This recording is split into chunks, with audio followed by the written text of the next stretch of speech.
ईशानां जगतोऽस्य वेङ्कटपतेर्विष्णोः परां प्रेयसीम् तद्वक्षस्थलनित्यवासरसिकां तत्क्षान्तिसंवर्धिनीम् पद्मालङ्कृतपाणिपल्लवयुगां पद्मासनस्तां श्रियम् वात्सल्यादिगुणोज्ज्वलां भगवतीं वन्दे जगन्मातरम्।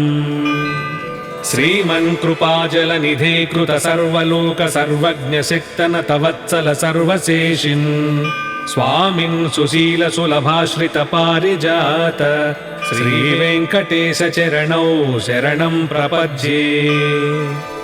आनूपुरार्पित सुजात सुगन्धि पुष्प सौरभ्य सौरभकरौ समसन्निवेशौ सौम्यौ सदानुभवनेऽपि नवानुभाव्यौ श्रीवेङ्कटेश चरणौ शरणं प्रपद्ये।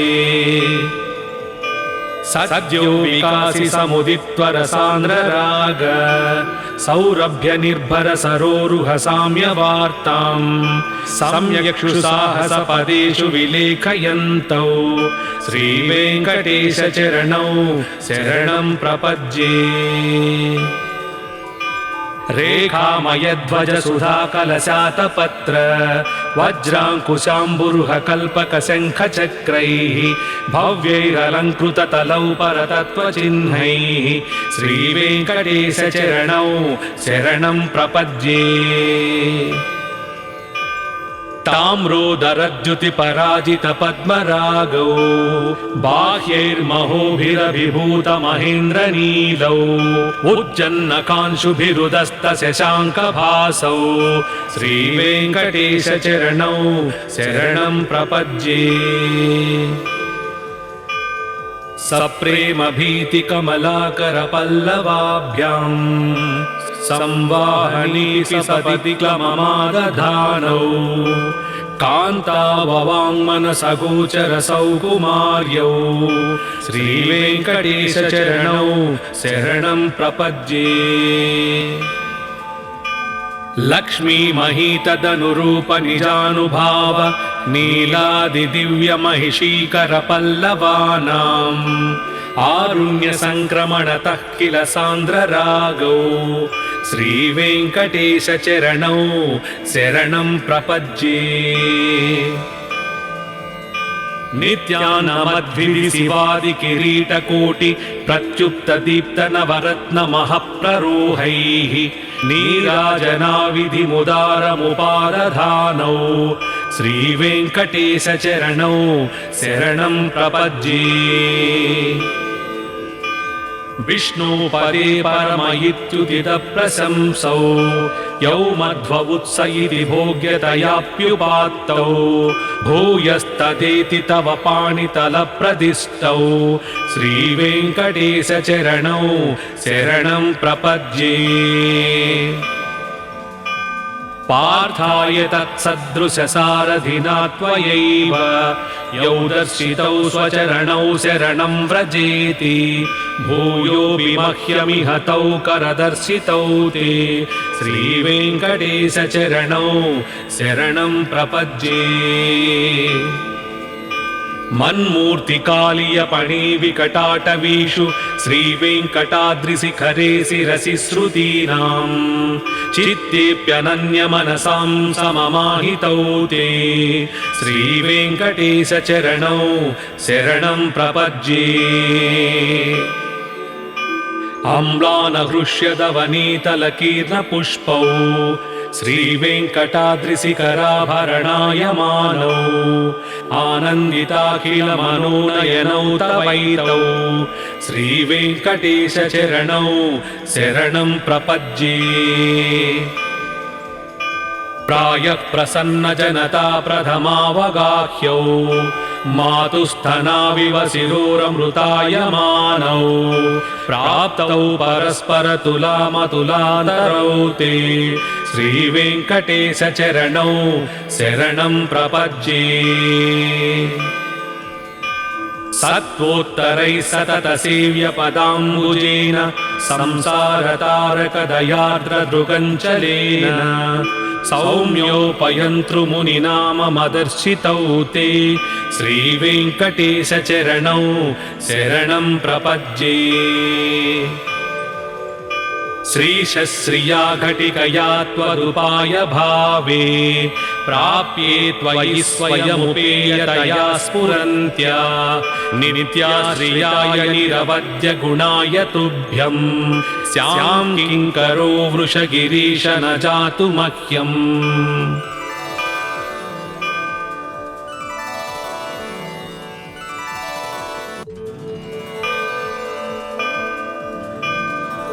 ईशानां जगतोऽस्य वेङ्कटपतेर्विष्णोः परां प्रेयसीं तद्वक्षस्थलनित्यवासरसिकां तत्क्षान्तिसंवर्धिनीं पद्मालङ्कृतपाणिपल्लवयुगां पद्मासनस्तां श्रियं वात्सल्यादिगुणोज्ज्वलां भगवतीं वन्दे जगन्मातरम् श्रीमन्कृपाजलनिधे कृत सर्वलोक सर्वज्ञशक्तनत वत्सल सर्वशेषिन् स्वामिन् सुशील सुलभाश्रित पारिजात श्रीवेङ्कटेशचरणौ शरणं प्रपद्ये आनूपुरार्पित सुजात सुगन्धि पुष्प सौरभ्य सौरभकरौ समसन्निवेशौ सौम्यौ सदानुभवनेऽपि नवानुभाव्यौ श्रीवेङ्कटेशचरणौ शरणं प्रपद्ये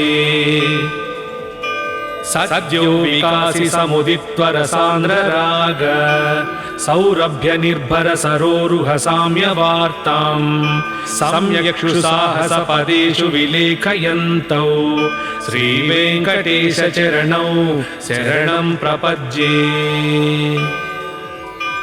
रेखामयध्वज सुधाकलशातपत्र वज्राङ्कुशाम्बुरुह कल्पक शङ्खचक्रैः भव्यैरलङ्कृततलौ परतत्त्वचिह्नैः श्रीवेङ्कटेशचरणौ शरणं प्रपद्ये ताम्रोदरद्युतिपराजित पद्मरागौ बाह्यैर्महोभिरभिभूत महेन्द्रनीलौ उज्जन्नकांशुभिरुदस्त शशाङ्कभासौ श्रीवेङ्कटेशचरणौ शरणं प्रपद्ये सप्रेम भीतिकमलाकर पल्लवाभ्यां संवाहनी सपदि क्लममादधानौ कान्ताववाङ्मनसगोचर सौकुमार्यौ श्रीवेङ्कटेशचरणौ शरणं प्रपद्ये लक्ष्मी महीतदनुरूप निजानुभाव नीलादिदिव्यमहिषीकर पल्लवानाम् आरुण्य संक्रमणतः किल सान्द्ररागौ श्रीवेङ्कटेशचरणौ शरणं प्रपद्ये नित्यानमद्भिः शिवादि किरीटकोटि प्रत्युप्त दीप्त नवरत्न महप्ररोहैः नीराजनाविधिमुदारमुपादधानौ श्रीवेङ्कटेशचरणौ शरणं प्रपद्ये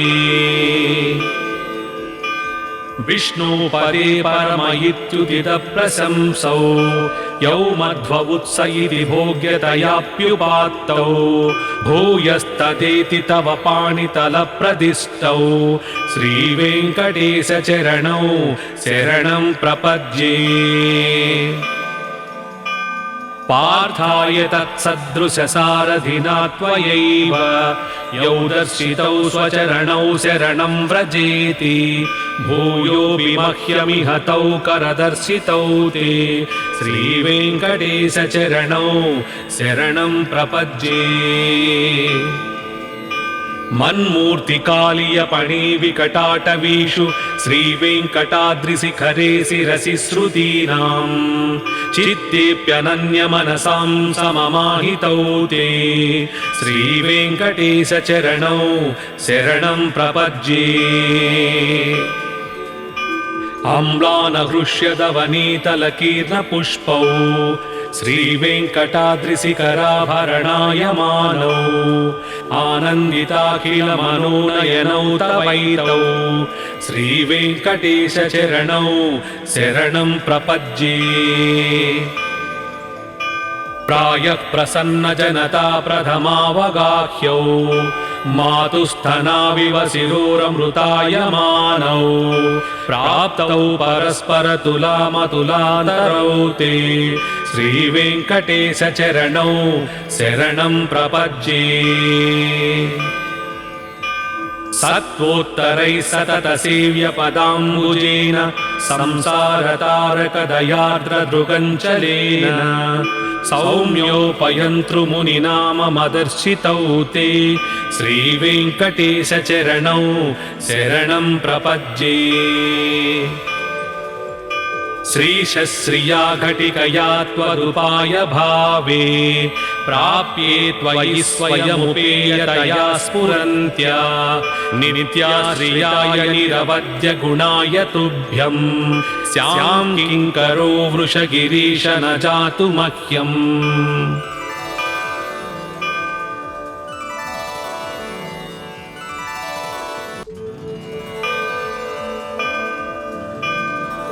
ईशानां जगतोऽस्य वेङ्कटपतेर्विष्णोः परां प्रेयसीं तद्वक्षस्थलनित्यवासरसिकां तत्क्षान्तिसंवर्धिनीं पद्मालङ्कृतपाणिपल्लवयुगां पद्मासनस्तां श्रियं वात्सल्यादिगुणोज्ज्वलां भगवतीं वन्दे जगन्मातरम्। श्रीमन्कृपाजलनिधे कृत सर्वलोक सर्वज्ञशक्तनत वत्सल सर्वशेषिन् स्वामिन् सुशील सुलभाश्रित पारिजात श्रीवेङ्कटेशचरणौ शरणं प्रपद्ये। आनूपुरार्पित सुजात सुगन्धि पुष्प सौरभ्य सौरभकरौ समसन्निवेशौ सौम्यौ सदानुभवनेऽपि नवानुभाव्यौ श्रीवेङ्कटेशचरणौ शरणं प्रपद्ये। सद्यो विकासि समुदित्वरसान्द्रराग सौरभ्य निर्भर सरोरुह साम्यवार्तां सम्यक्क्षुसाहसपदेषु विलेखयन्तौ श्रीवेङ्कटेशचरणौ शरणं प्रपद्ये। रेखामयध्वज सुधाकलशातपत्र वज्राङ्कुशाम्बुरुह कल्पकशङ्खचक्रैः भव्यैरलङ्कृततलौ परतत्त्वचिह्नैः श्रीवेङ्कटेशचरणौ शरणं प्रपद्ये। ताम्रोदरद्युतिपराजित पद्मरागौ बाह्यैर्महोभिरभिभूत महेन्द्रनीलौ उज्जन्नकांशुभिरुदस्त शशाङ्कभासौ श्रीवेङ्कटेशचरणौ शरणं प्रपद्ये। सप्रेमभीतिकमलाकर पल्लवाभ्यां संवाहनी सपदि क्लममादधानौ कान्ताववाङ्मनसगोचर सौकुमार्यौ श्रीवेङ्कटेशचरणौ शरणं प्रपद्ये। लक्ष्मीमहीतदनुरूप निजानुभाव नीलादिदिव्यमहिषीकर पल्लवानाम् आरुण्यसङ्क्रमणतः किल सान्द्ररागौ श्रीवेङ्कटेशचरणौ शरणं प्रपद्ये। नित्यानमद्भिः शिवादिकिरीटकोटि प्रत्युप्तदीप्तनवरत्नमहप्ररोहैः नीराजनाविधिमुदारमुपादधानौ श्रीवेङ्कटेशचरणौ शरणं प्रपद्ये।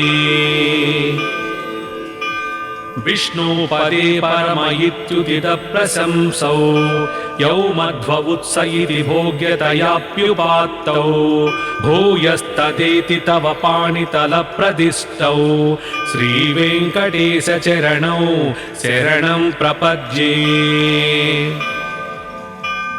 पार्थाय तत्सदृशसारथिना त्वयैव यौ दर्शितौ स्वचरणौ शरणं व्रजेति भूयोऽपि मह्यमिह तौ करदर्शितौ ते श्रीवेङ्कटेशचरणौ शरणं प्रपद्ये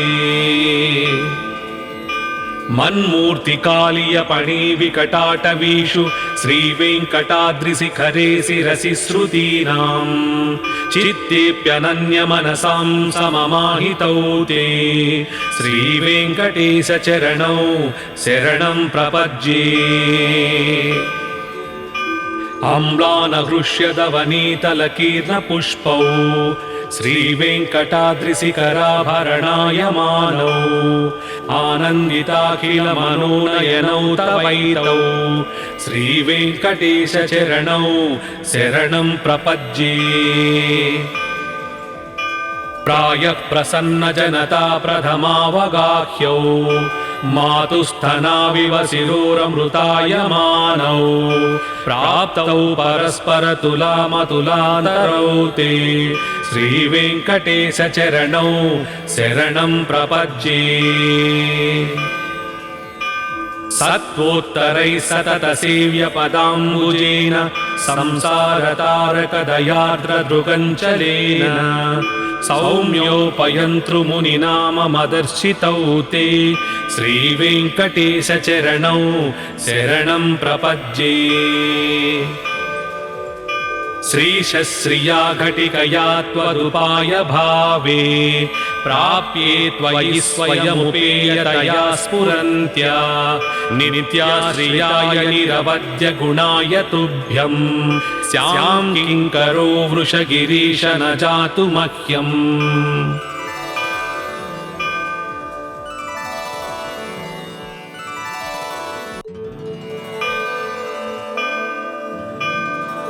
ईशानां जगतोऽस्य वेङ्कटपतेर्विष्णोः परां प्रेयसीं तद्वक्षस्थलनित्यवासरसिकां तत्क्षान्तिसंवर्धिनीं पद्मालङ्कृतपाणिपल्लवयुगां पद्मासनस्तां श्रियं वात्सल्यादिगुणोज्ज्वलां भगवतीं वन्दे जगन्मातरम् श्रीमन्कृपाजलनिधे कृत सर्वलोक सर्वज्ञशक्तनतवत्सल सर्वशेषिन् स्वामिन् सुशील सुलभाश्रित पारिजात श्रीवेङ्कटेशचरणौ शरणं प्रपद्ये आनूपुरार्पित सुजात सुगन्धि पुष्प सौरभ्य सौरभकरौ समसन्निवेशौ सौम्यौ सदानुभवनेऽपि नवानुभाव्यौ श्रीवेङ्कटेशचरणौ शरणं प्रपद्ये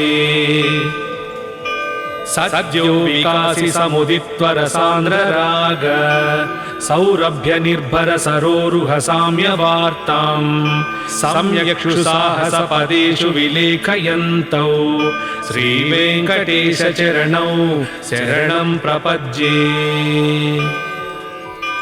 रेखामयध्वज सुधाकलशातपत्र वज्राङ्कुशाम्बुरुह कल्पकशङ्खचक्रैः भव्यैरलङ्कृततलौ परतत्त्वचिह्नैः श्रीवेङ्कटेशचरणौ शरणं प्रपद्ये ताम्रोदरद्युतिपराजितपद्मरागौ बाह्यैर्महोभिरभिभूतमहेन्द्रनीलौ उज्जन्नकांशुभिरुदस्तशशाङ्कभासौ श्रीवेङ्कटेशचरणौ शरणं प्रपद्ये सप्रेमभीतिकमलाकरपल्लवाभ्यां संवाहनी सपदि क्लममादधानौ कान्ताववाङ्मनसगोचरसौ कुमार्यौ श्रीवेङ्कटेशचरणौ शरणं प्रपद्ये लक्ष्मीमहीतदनुरूप निजानुभाव नीलादिदिव्यमहिषीकरपल्लवानाम् आरुण्यसङ्क्रमणतः किल सान्द्ररागौ श्रीवेङ्कटेशचरणौ शरणं प्रपद्ये नित्यानमद्भिः शिवादि किरीटकोटि प्रत्युप्त दीप्त नवरत्न महप्ररोहैः नीराजनाविधिमुदारमुपादधानौ श्रीवेङ्कटेश चरणौ शरणं प्रपद्ये।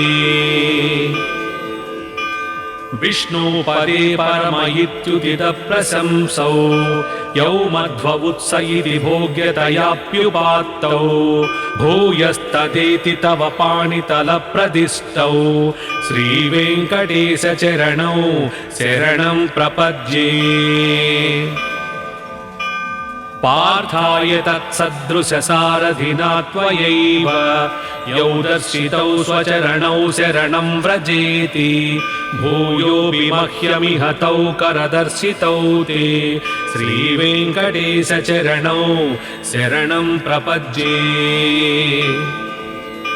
मन्मूर्तिकालीयपणिविकटाटवीषु श्रीवेङ्कटाद्रिशिखरे शिरसि श्रुतीनां चित्तेऽप्यनन्यमनसां सममाहितौ ते श्रीवेङ्कटेश चरणौ शरणं प्रपद्ये। अम्लानहृष्यदवनीतलकीर्णपुष्पौ श्रीवेङ्कटाद्रिशिखराभरणायमानौ आनन्दिताखिलमनोनयनौ तवैतौ श्रीवेङ्कटेश चरणौ शरणं प्रपद्ये। प्रायः प्रसन्नजनता प्रथमावगाह्यौ मातुस्थनाविव शिरोरमृतायमानौ प्राप्तौ परस्परतुलामतुलादरौ ते श्रीवेङ्कटेश चरणौ शरणं प्रपद्ये। सत्त्वोत्तरैः सतत सेव्यपदाम्बुजेन संसारतारकदया